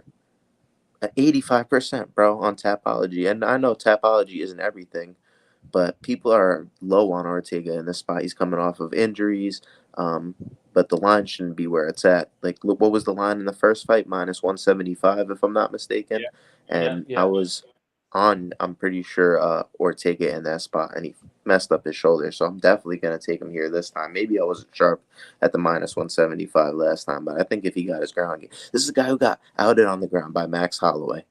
And you're telling me what's going to happen when City gets this guy on the ground? The guy who was closest to finishing Volkanovski, legitimate black belt. I think he's going to wash Yair once he gets to the mat. And I think he's got iron chin, crazy heart. I think he's the true Mexican warrior in this spot. And I think he gets the job done over Yair Rodriguez. Yeah, man. I think Ortega's still got one more in him, because the big narrative on Yair is like Ortega's not won a fight in this many years. Ortega's done. Ortega's washed. I don't know, man. He's saying he's not won a fight in many years. I mean, what are you talking about? Like, he lost his last 2 fights, right?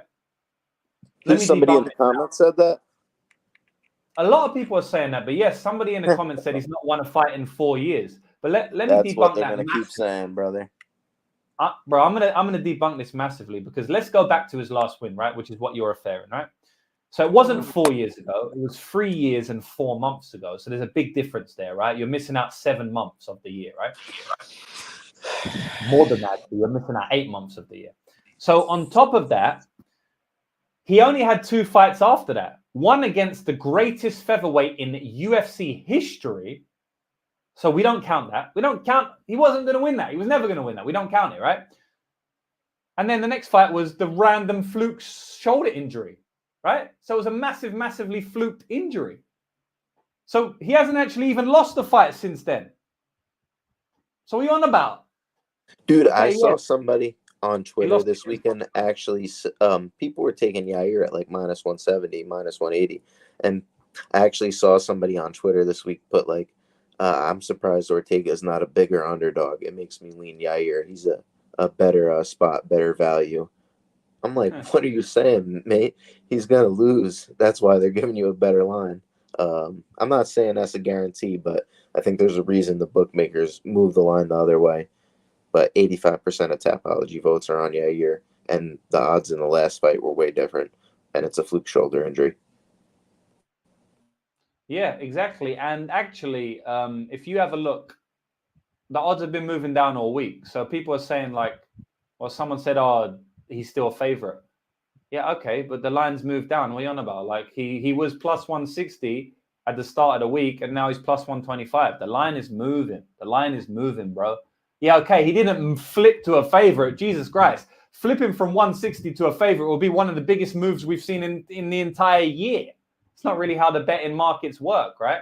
And Mumu's saying, I like Ortega, but you guys were this confident in Dern last week. Brother, we break down the entire card. Do you want us to be right on every single fight? Do you know who else we was this confident in? Actually more, Ilia Topuria as an underdog who knocked out the greatest featherweight of all time. Do you know who else I was more confident in? I mean, who did I pick last week? Everybody. We picked basically the entire card last week. We literally hit a parlay of 7 money lines and they all hit at 30-1. So, I mean, sorry we can't win every fight. By the way, if Mackenzie Dern fought Amanda Lemon, it was 50-50 fight. It was a 50-50 and it was fight. Close, and we had won more money if she won, I'm pretty sure, in some of our crazy amount of money. Bro, that was a 50-50 fight, and we bet on the underdog. So, I mean, this means absolutely nothing. But yeah, what else we got? Yeah, man. Yep, keep talking. I don't rate Ortega's wrestling, but he did take Yair down already. And you know what? You know what I don't rate even more? Yair's wrestling. I rate that less.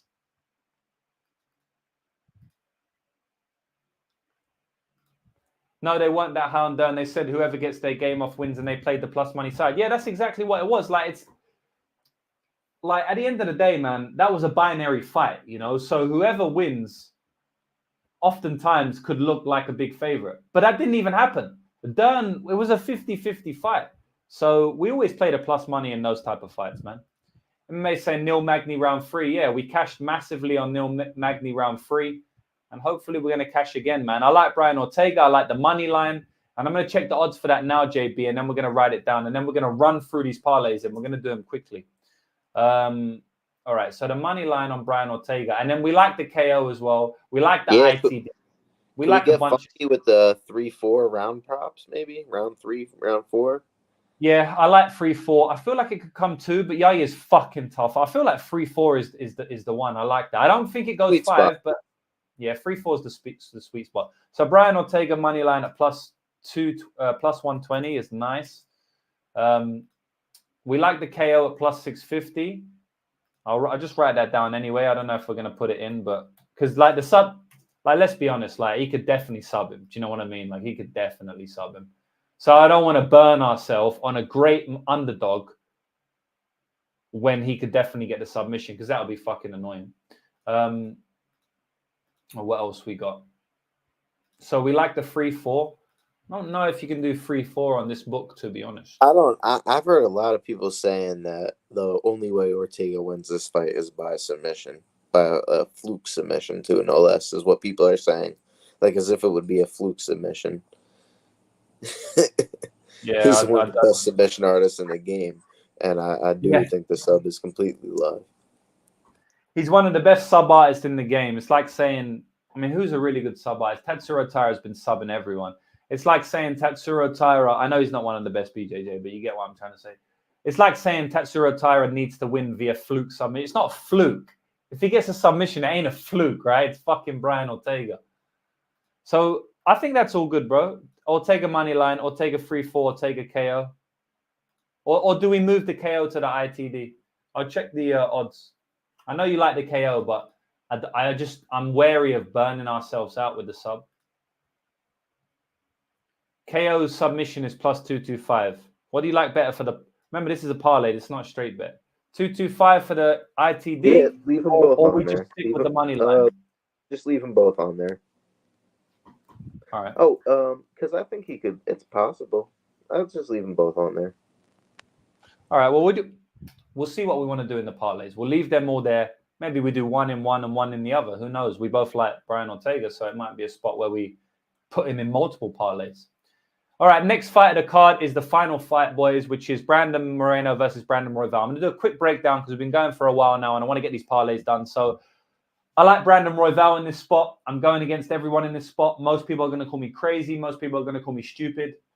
I love it. I like to hear it. I like when that happens. I like when I'm on an island because guess what?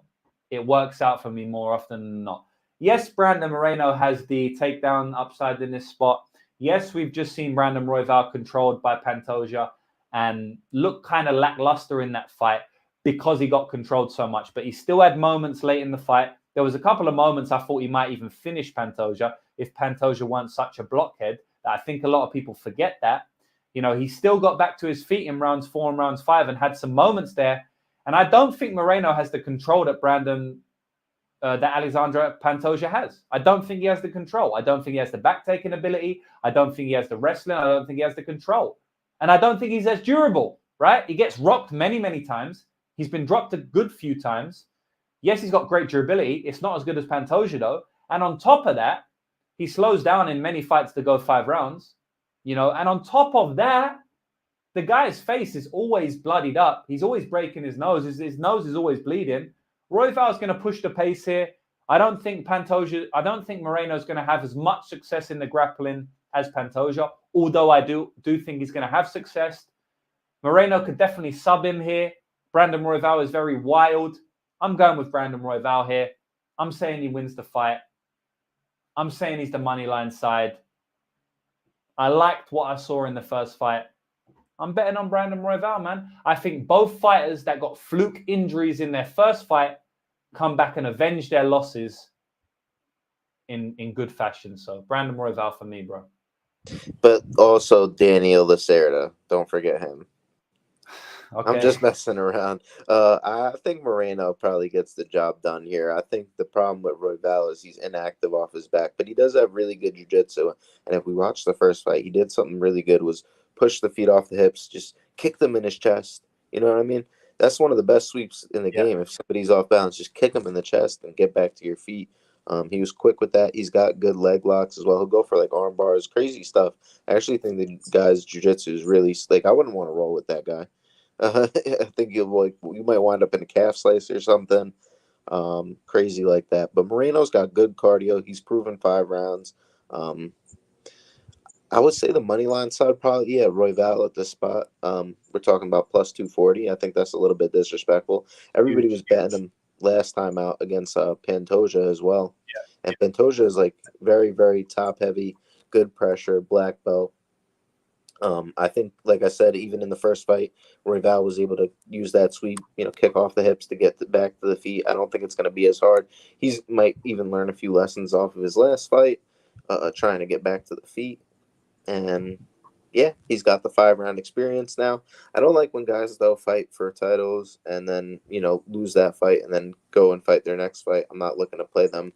But he's not a, plus 150 here, plus 160. He's a plus 240.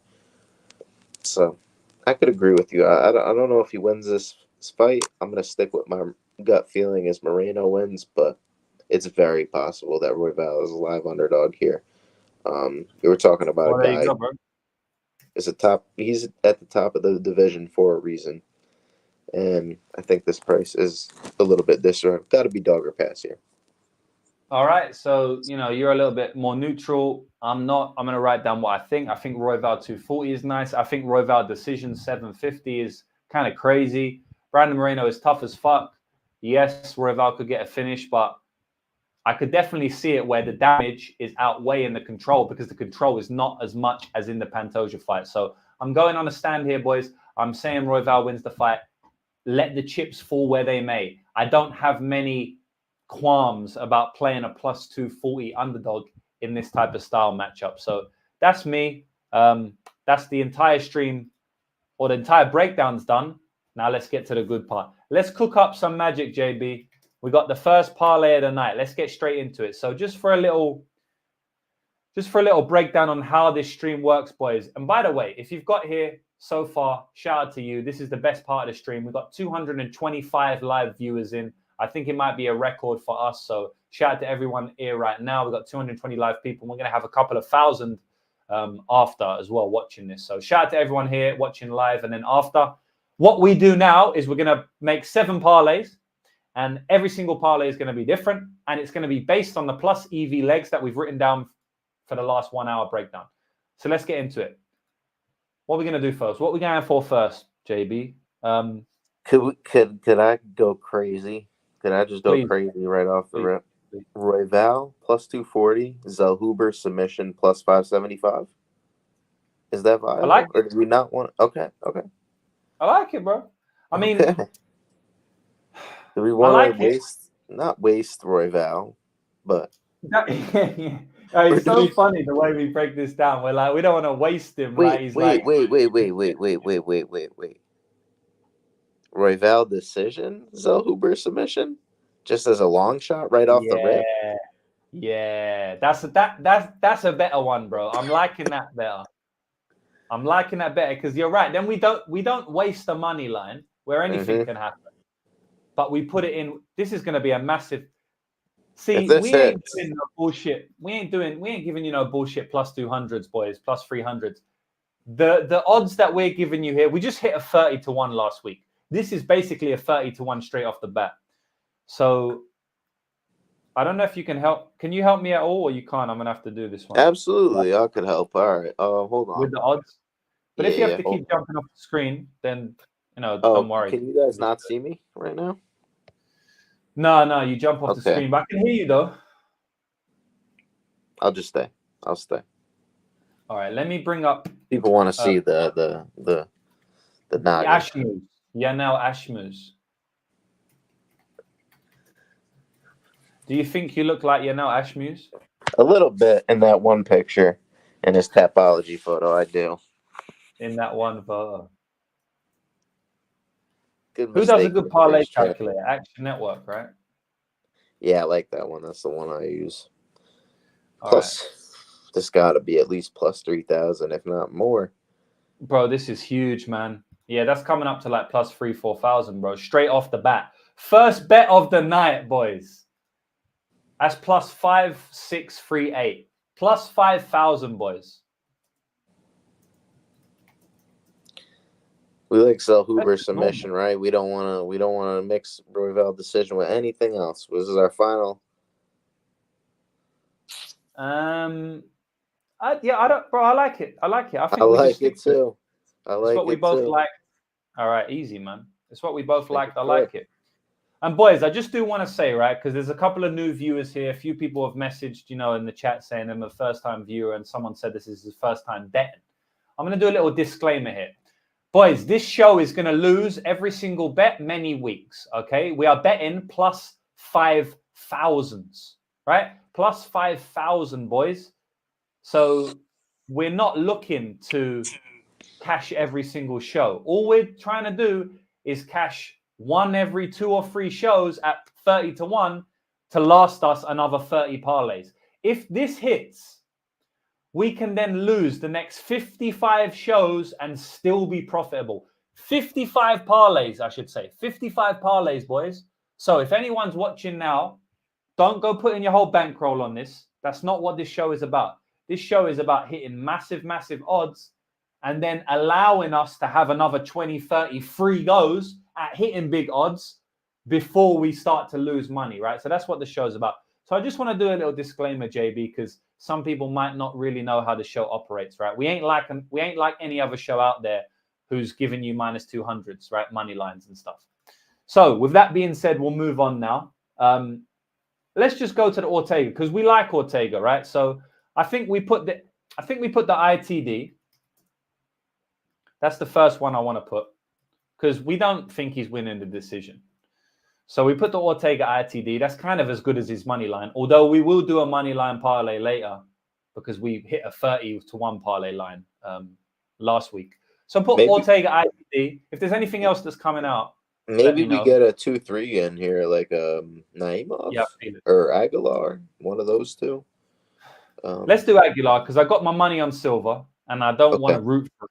So let me just do Aguilar right now, and then we see how we go. So that's going to be massive. That's going to be massive right there. So we got Ortega ITD plus 225, and just bear with me, boys. I'm going to add this up.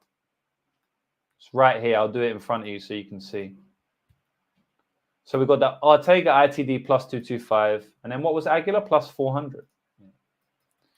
Aguilar plus 400 is coming up to plus 1525. Massive, massive. Another humongous parlay. 2-leg parlay at plus 1525. We're going to have to do some like chill ones soon. Really, though? Is that what we do on this show? Is that what we do? It's not really what we do, is it? Aguilar sub, that was. All right. I'm going to have to take with the house money here. We're playing with house money at the end of the day. Yeah, man. Exactly. We can, like, I ain't even worried about these hitting. We're already up massively. The ROI for this show is 200%. So I'm chilling right now. Like, I don't mind going a little bit wild this time out. Not that we don't do that every week, but yeah. Torres round 1 plus 150. I think it's going to hit. I'm outright picking it. So I want to add another one in that I'm outright picking. What are we outright picking? Well, some of the money lines are outright picking, but yeah. What about Uregi ITD? I love it. Plus 205 is a great number there. But do you think you're going to come in round one? Do you like? I kind of like plus 500 better 2-3. Me too, because I think Sam Hughes is tough. We don't see a lot of round 1 women's MMA finishes, say the least. So I agree. But am I outright picking that though? That's the thing. I don't want to waste the Torres outright pick with a Uregi. I mean, that's huge. Not that we couldn't do it, but let's hold off Uregi 2-3 for something else then. We'll put Uregi 2-3 in a crazy one in like another 2-3. I might just, I can definitely see you. What about Quinones? Just money line. Aguilar, I like it. Oh, Aguilar money line is nice. Any of them is right there. Aguilar money line, but then it's not giving us much. I mean, let me see how much. Couldn't you add Quinones money line also? Yeah. Yeah. We got plus 150 right now. Let me see what Quinones is. He's plus 140. So let me see what this comes to. Plus 140 comes to 500. I like that, man. I'm just going to do that because I'm outright picking it. And I wanted to do an outright picking parlay. So we'll keep that. Plus 500 is nice, bro. We're doing some 2-leggers today. That's a nice Mexican parlay right there. 2-leg Mexican parlay. I like that, bro. Parlay free is Torres round 1 and Quinones money line. All right, we're getting through this, boys. We're getting through this. What about the Naimov? Oh, well, you don't like the Naimov 2-3. I mean, I think it's going to happen. Like, I'm actually outright picking it. To be honest, I could see this going to decision in some sloppy bullshit. Uregi 2-3 mixed with something else, you know. Yeah, I like the Uregi 2-3 for sure. We'll leave the ones that we're not super keen on till last, you know, because we might not even play them. All right, Uregi 2-3 is nice. Ortega, what else is kind of nice? I don't really want to waste the Ortega with that, because I like the Ortega a lot. What about Chairez 2-3? Because we're kind of thinking it could happen in round 1. But I don't even like the value on that, man. But you say you do, right? I don't mind it at 250. What's 250 implied? You're talking if it gets at round 1. Yeah, I like it. Yeah, if it gets out of round 1, it should be all Chairez. I mean, look, if it gets out of round 1, Chairez, like, this is hitting, right? Like, if it gets out of round 1, this is hitting. Yeah. Can we do it? There you go. Yeah. All right. This is going to be a big one again, boys. We're swinging for the fences this time out. 500 and 250. Sheesh. We're fences plus 2. This is going to be big. Plus 20 to 1, boys.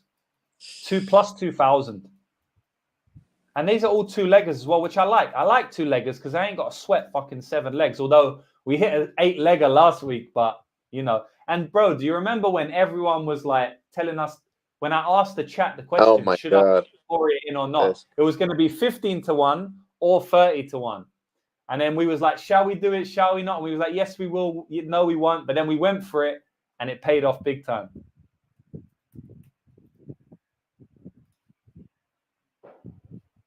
Wait, it's plus 2,000 even? Yeah, bro. You know and that. Even look at this one. Plus 500. 1525. The only one that isn't is the first one. We're getting some even, bro. I'm feeling. You know, the last even one we got plus 3,005. That cashed big time. We still got a lot to do here. Let's do some ones that we really like. Do you like Bondar moneyline? Yeah, I do actually. I think he's the better fighter. I like Bondar moneyline as well. I bet him personally. I can still feel like something crazy happened, like him getting knocked out, but I do like it. What do we put him with? Maybe we should just save him for the money line parlay. Or we could go with Canona's points. We got We can also put him in. I kind of want to leave him out of the money line parlay. I just got a weird feeling about that. I still think he's value. I'm still betting myself. But do you remember I said I got a weird feeling about Mackenzie Dern and I want to leave her out of the money line parlay? And then she lost. So I have a weird feeling about Bondar. I'm not saying that it's going to happen, but I can see outs for, Rodriguez to ruin that for us. So I feel like we just keep him in something else. You know what we like? We like Dos Santos ITD. We really like that. Do we want to use it with the Bondar or not? I don't mind. I think that's a good shot. Yeah. Do we add anything onto that though, or we just keep it at that? Aguilar sub, we're not going to probably use at this point. We could go over 2.5 Tercios, but I can see the finish there as well. Yeah, let's go with Dos Santos ITD. That'll probably I really like a good solid ITD. One. I really like that one. I don't know if I want to waste it with Bondar money. I'm having what else could we pair it? What else could we pair it with? We'll have a look. I don't mind, like someone said, Ortega money line here. I don't mind Ortega money line. I know we've done the ITD, but we're kind of heavy on it. We could do Royval money line and then maybe leave Royval out of the money line parlay. Yeah. Ortega. Yeah, that looks good because we'll put Ortega in the money line parlay. All right, bro, I'm down for that. I think that's a good idea because that's big. We'll remove Bondar here now. Yeah. All right, he's so good we got and all, but I think there's more value on Royval. Yeah. Especially the number. So plus 235 and plus 240. Bro, another 4-figure bet. That's plus 1039. Over 10-1. And another 2-legger. For some reason, we're just doing loads of 2-leggers today. And we just got to let it flow how we see fit, man. And that's how it's been working. Yeah, bro. We just love 2-leggers. We ain't forcing anything, which is good. We don't have strong rules here. The only rule is we don't bet against ourselves in other parlays. That's it. All right. We better get some more going. So we've only got 2 more. So we can do 2 money line parlays. It's not really a big deal. We don't have to do 7-leggers. We can do 2 4-leggers or something. I really like Yergi inside the distance, and it's been peeking out to me. So I want to pair it with something. Right. This is usually the spot where I do my crazy. I know we got a bunch of crazy, but could I get a Tercios 2? Could I get a Tercios 3? Could I get a Tercios 3? One day you're gonna hit one of these, and then it's gonna make up for the next 100 that we don't hit. Sir. So and you know what it is. And a Lacerda, no. Bro, let's just see what it adds up to. Was it 2,400? It's gonna be 24 to 1. That's light work for you, though. Let's just see what it is. No, it's just so you know what you're working. It's got to be 3 legs. It's got to be 3 legs.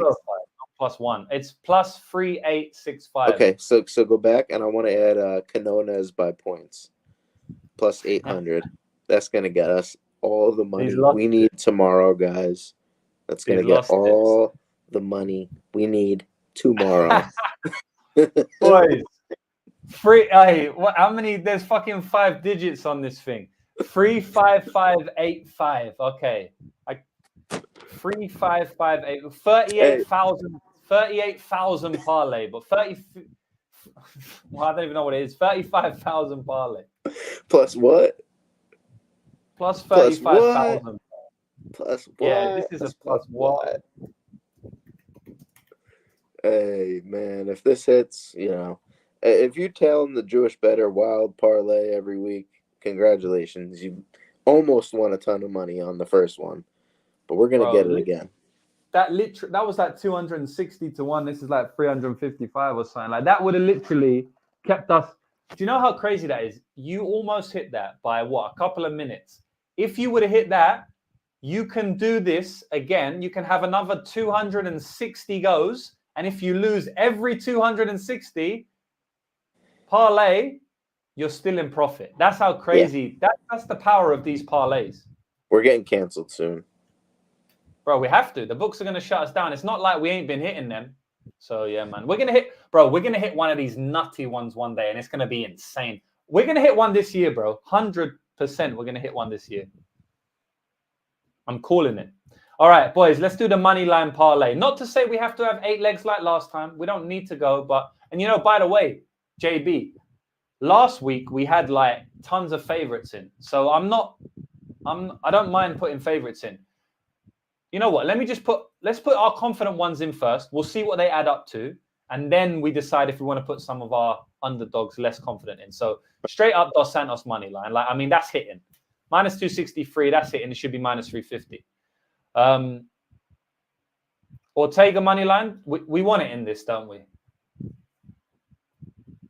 We put the underdog in the main event for last weekend, so we have to put that in. And as always, we leave it to the end. So if anybody wants to hedge like a pussy, then you can do that. Obviously, I ain't doing none of that. I let the 30-1 ride, even though I had tons more money on Taporia as well. I still let my 15K parlay ride. But yeah, we'll put that one in. Fares Ziam, you want to put Ziam in? Yeah, I like Zellhuber's Yam. Makes sense as well. I know we didn't put Zellhuber in the money line. I don't even see it, but remember last week, a good money line piece. Remember last week we didn't actually have some of these, and then we went and ripped them down because we just didn't write them initially. So I'm going to do that now because this is money line only. So I'm gonna write all of this now, boys. Zellhuber is $1.35. It's about minus 260 or something. I'm gonna write minus 260. I'll just write it straight up there. So Zellhuber minus 260. We kind of disagreed on Duncan and Torres. Yeah, so we'll leave it. But Uregi money line. Do we have Torres round 1? Yeah, we have that in a parlay already, I think. Yeah, we have that. What other money lines are there? I'm not putting silver in this bitch. Let me see how much we got here now. I want to see the odds. Obviously, it's not enough, boys. But I want to see the minus odds. 600. I know people are gonna shit on us, but I don't give a shit, bro. I have got 25% ROI on parlays over 5 years, tracked on BetMMA.tips. So no one can talk shit about parlays to me. And I've put minus 600 in parlays before. You can say what you want, but check the record. That's all. I just need to show you the record. So 600, in my opinion, there's about 3-4% value on that. So we'll go. It's only 85% implied. Yeah, I think we might be good here. All right, let's see what check. we got, and then come back. Minus 263. Bro, this is my favorite part of the show. I love doing this. Me too. Parlay 7's gonna hit consistently, but Parlay 6 is gonna hit one day, brother. Inshallah. Inshallah, bro. I'm pretty sure we will hit. It's funny because you see the show's kind of getting not a technique, a routine to it. So Parlay 7 is always going to be our money line parlay, always. Not to say we can't put money lines in other parlays, but definitely Parlay 7 will always be the money line parlay. The childish Gambino. Yes, sir. All right, so that's plus 626. What are we saying? That's not bad. What does the chat think? I think we need the help of the chat. I think we need to enlist chat. The help of the chat. Saying? Is plus 626 good enough for this parlay, or are we being pussies and should we add some more money lines into this parlay? Last time they told us to pour it and it worked out. So are we going more or are we sticking? Stick or twist, boys? Let me know. Stick or twist? I gotta read the comments too. Let's see what we got. Someone saying more, someone saying we good. Someone saying add Aguilar. I'm kind of feeling that as well. To be honest. I see 2 add Aguilar. All right. Canonas. Jesus. That's 3 Aguilars. I'm kind of feeling Aguilar as well, to be honest. So at least 2 more legs. Jesus saved. I mean. All right. Jesus is going to come and save us. Jesus for sure. For sure. I guess, bro. Really. I guess we're putting Jesus in, bro. The Jewish man going with Jesus. Let's go. How could it go wrong? All right, so bro, this is gonna. I think Jesus or Jesus crucifies his opponent Mendoka tomorrow. I'm feeling it, bro. Plus 1389. I think that's enough. I don't think we need to go too crazy, bro. One more. All right, boys. Who's it gonna be, though? Boys, let's practice emotional control. Let's practice gambling control. But with that being said, chat, like, what do you think? Are we sticking or twisting? Don't just say twist for the sake of it. Let's try and be smart this time, because plus 1300 is huge, right? That's double the amount of parlays that we've got, right? So if we flat stake every parlay and we win just that one, we've won double our stake already, right? So let me know, though. I said keep it at the last one. So you know what? Happy with that. I say this is Happy good. With that. Both 5-round fights doesn't go the distance. No, I'm not doing that, bro. It's not money line, no. It's not money line. Exactly. This is money line.